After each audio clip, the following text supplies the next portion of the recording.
So, shared with you miracle number 1 yesterday. I want to share with you miracle number 2 today. This one is a lot more tangible, I think. I don't know. So, when I met with my neurosurgeon the first day, he was super confident that he could go in, get my 2 tumors, and come out. He told me that they were close to the area of your brain that deals with vision. He was like, they're not pushing on them yet. I don't think it's that big of a deal.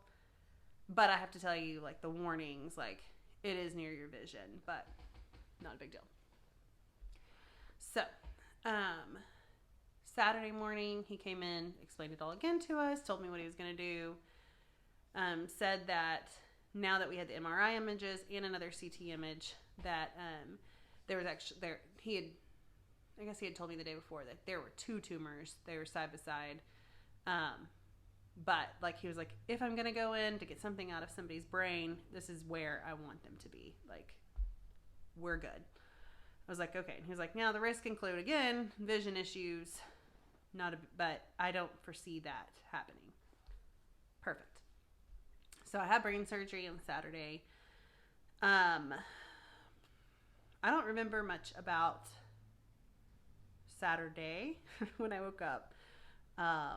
I can't wait to tell you tomorrow about Saturday night, because that was really fun. But Sunday, he comes in, and he's, like, standing at my bed talking to me. And he is like, and I'm looking at him, talking to him. He's, like, asking me questions about my vision. And I was like, well, like, there's some weird things going on, but, I mean, I figured after having brain surgery, there should be some weird things happening. He was like, okay. So he, like, held up his arms like this in front of my face. He's like, I need you to look at my nose. And how many fingers? All over the place. And at one point, like, I realized I was having to, like, turn my head to see his fingers. And I was like, well, like, I can see your fingers, like, but, like, when you're down here, I can't see your fingers. He was like, okay. And he stands back, and he crosses his arms, and he kind of stands like this. He was like, well, I'm really impressed. I was like, okay. He goes, the biggest tumor in your brain really was a lot deeper into the vision area of your brain. I was like, okay. He said, I fully expected you to wake up with little to no vision. And I was like, oh.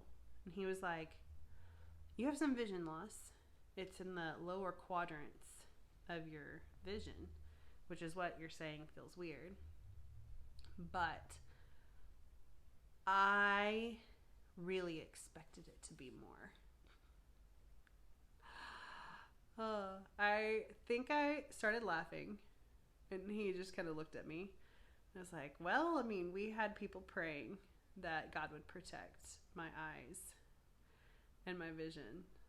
And it always just amazes me when doctors get to hear about God, because they're very scientific. And he was like, okay. And I said, well, will my vision continue to fade? Like, are you thinking it's going to just, like, keep going away? And he was like, no, I think, like, we're at where we're at. I was like, okay. And, like, we didn't know what to say to each other. So he walked out, and my nurse was in there, and I don't believe she's a believer. She was very precious. And I looked at her and I said, he just told me I was supposed to be blind. She was like, well, he told you you should be partially, like, pretty much blind. I was like, yeah. I was like, but I can see. And she was like, yeah. I was like, I can see fine. She just kind of smiled at me and walked away. So that is miracle number 2. That what science deemed was supposed to happen to my vision, what the doctor said was supposed to happen, God did not allow. There's no explanation. Medical explanation says I should be blind, and I can see. Holy moly, you guys. He is a miracle worker. Like, he performed miracles in Bible times, and we still like use that term miracle now.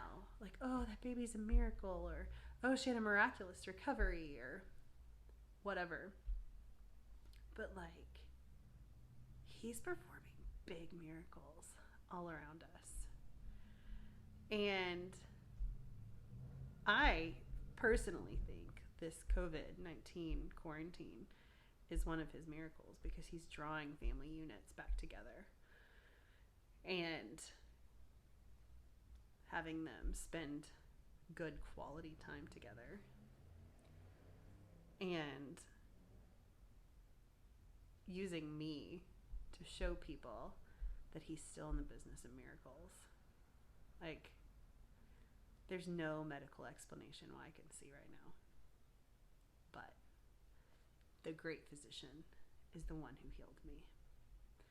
So, know that if you're struggling today, he is still in the business of performing miracles.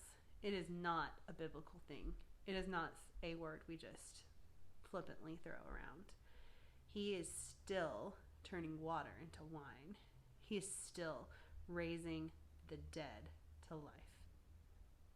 He is our miracle worker.